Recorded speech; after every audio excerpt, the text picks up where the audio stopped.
Assalamualaikum warahmatullahi wabarakatuh.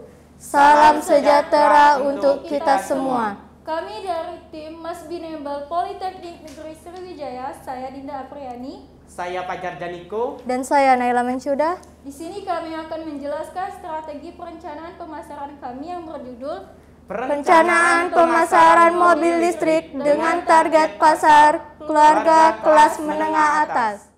Baiklah, yang pertama akan dijelaskan oleh Saudari Dinda Apriani tentang model mobil listrik di Indonesia.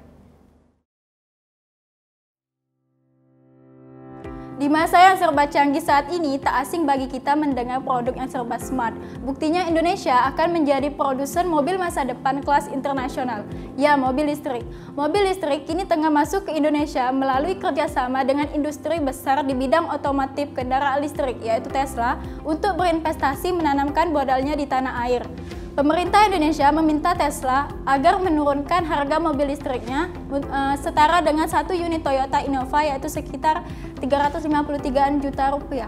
Tesla Model 3 yang dihadirkan pada tahun 2019, gabungan industri kendaraan bermotor di Indonesia mencatat penjualan sepanjang 2020 melonjak sebesar 61,75% dibanding dengan 2019.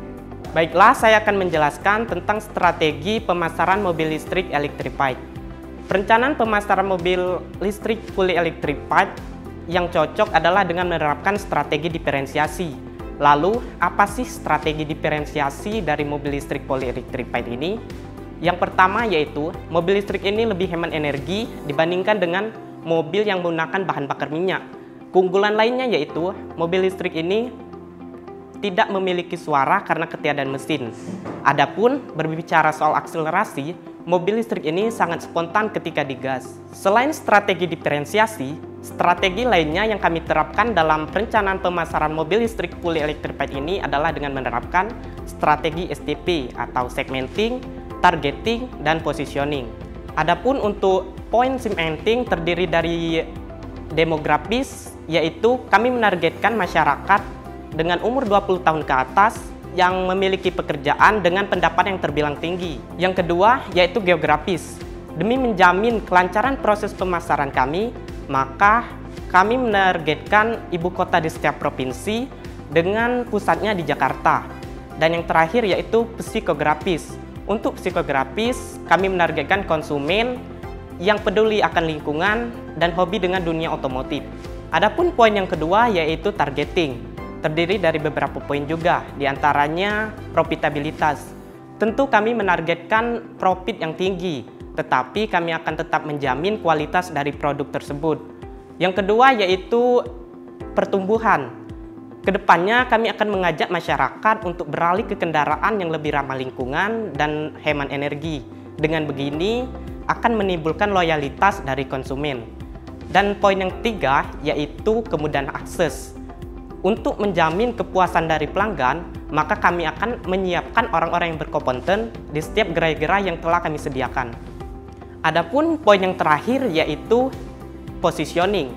Solusi dari kendala perencanaan segmentasi pasar mobil listrik yaitu karena harga dari mobil listrik itu sendiri yang terbilang mahal.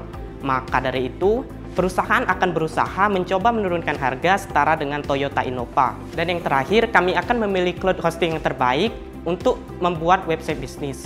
Strategi distribusi yang tepat untuk mobil listrik Tesla fully electrified adalah distribusi eksklusif, yaitu cara distribusi yang terdiri dari produsen dan beberapa distributor yang memiliki hak eksklusif untuk menjual produknya di berbagai lokasi geografis tertentu.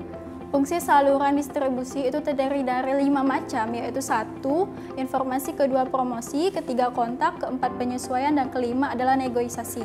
Informasi saluran distribusi dapat menghimpun seluruh informasi penting terkait konsumen ataupun kompetitor perusahaan, sehingga informasi ini dapat berguna untuk merencanakan dan juga membantu kegiatan pertukaran barang.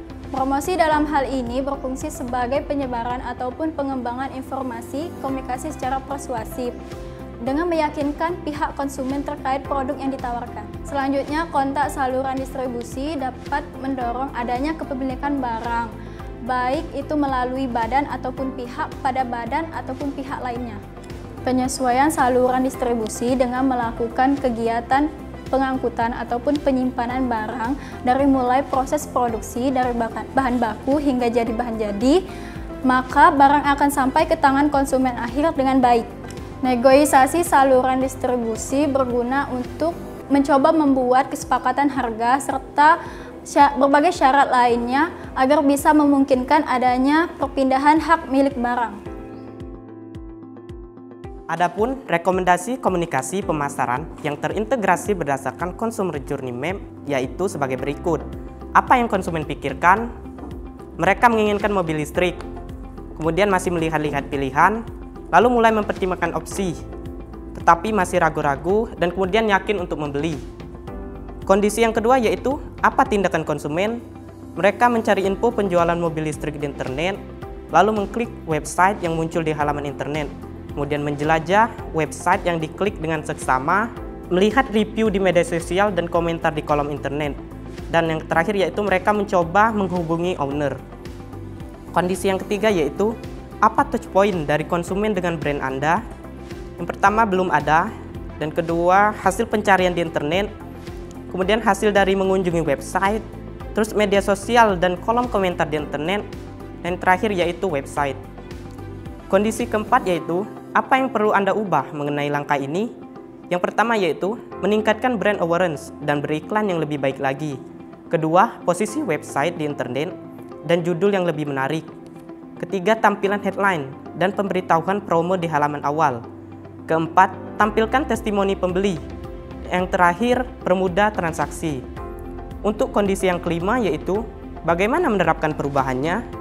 Yang pertama, menerapkan konten marketing dan sosial media marketing. Kedua, lakukan optimasi SEO. Ketiga, testing. Selanjutnya yaitu membuat halaman khusus testimoni di website dan postingan serutin mungkin mengenai testimoni di media sosial. Dan yang terakhir yaitu UI yang lebih baik dan memberikan lebih banyak opsi cara pembayaran. Selanjutnya, rekomendasi media komunikasi untuk target pasar kelas menengah atas, yaitu dengan memilih cloud hosting terbaik untuk membuat website bisnis serta media sosial yang sering digunakan oleh masyarakat kalangan atas seperti Instagram, Facebook, WhatsApp Business, serta Twitter, seperti melakukan periklanan dan promosi terhadap mobil listrik Tesla di Indonesia.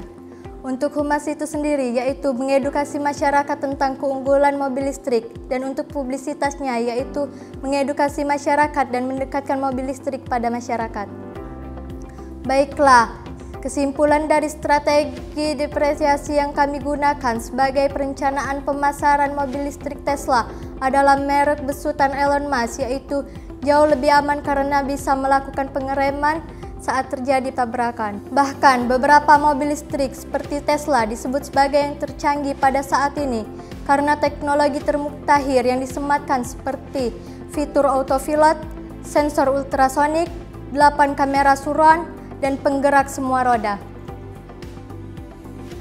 Dalam menyelesaikan makalah ini, kami bekerja sama secara daring dengan menggunakan fasilitas aplikasi online, kemudian bertukar pikiran, berdiskusi, lalu memecahkan masalah secara kompak. Tak lupa kami berkonsultasi kepada dosen pembimbing. Jalan-jalan ke Sungai Musi, jangan lupa membeli kuaci.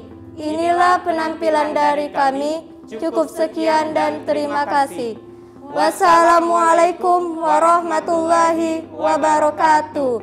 Vokasi menguatkan Indonesia.